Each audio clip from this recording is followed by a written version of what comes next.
Running through the dark tunnel had stopped being an action. It had become a habit. Lyra's lungs were burning, and blood from the cut on her shoulder had soaked into her undershirt, but she didn't stop. The sound of the enforcer's footsteps was gone now, but that didn't mean they had given up. The system never gave up. The tunnel gradually shifted, turning from metal to something more like natural rock. The walls were no longer industrial but ancient, covered in moss and cold stone. Drops of water dripped from the ceiling in a steady rhythm. Lyra's steps slowed. She held her left shoulder as she moved forward. Then she heard it. Faint, but there. A breath. Close by. She spun around purely on instinct. But too late. A pair of hands grabbed her by the shoulders and pulled her down. Her back slammed against the stone floor, forcing a groan from her lips.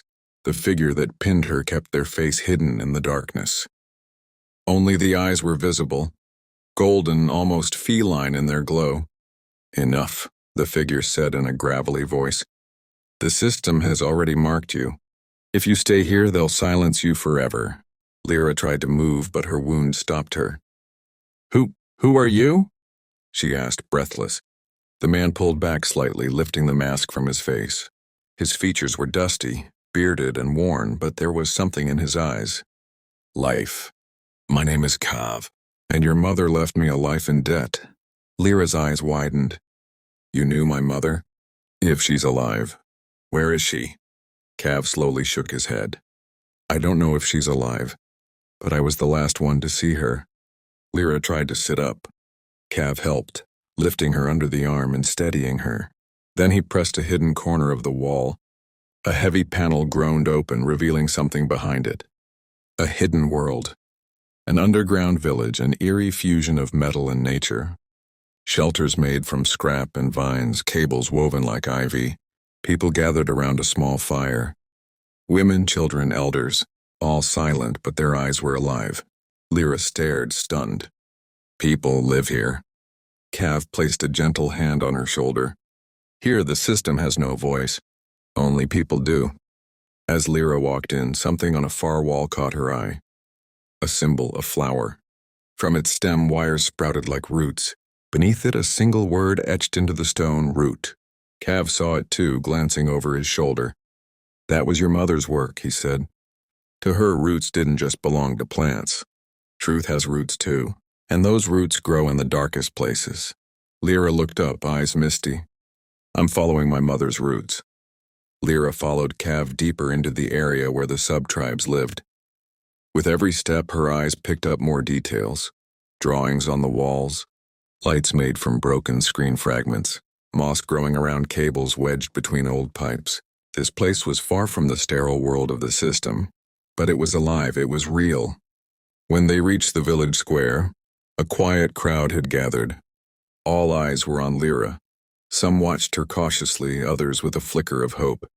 One of them, a young woman with sun-darkened skin and tightly braided hair, stepped forward.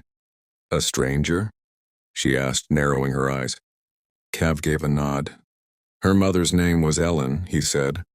The woman's eyes widened. A low murmur swept through the crowd. Ellen's daughter? She whispered. Then this is the prophecy. Lyra stopped in her tracks. Prophecy?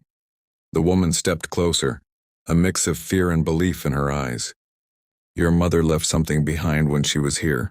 We didn't understand her words back then, but now it all makes sense. She led Lyra to a cave wall covered in ancient writing and symbols. Cav shone a small projector light over it. The carvings began to glow softly. The system will rot at the place of its birth. The roots are deep, but the flower will reach the surface. And the one who awakens the flower is the light born of her blood. As Lyra read the lines, a weight pressed against her chest. Questions raced through her mind. How did her mother know all of this? What did the writings mean? And why had the system wanted to silence her? Just then a tremor shook the ground beneath them. A few stones tumbled from the ceiling. What was that? Lyra asked, startled. A child ran into the square. Something from the system made it into Tunnel 6. It's glowing, making sounds. Cav sprang into action. They found us, he said.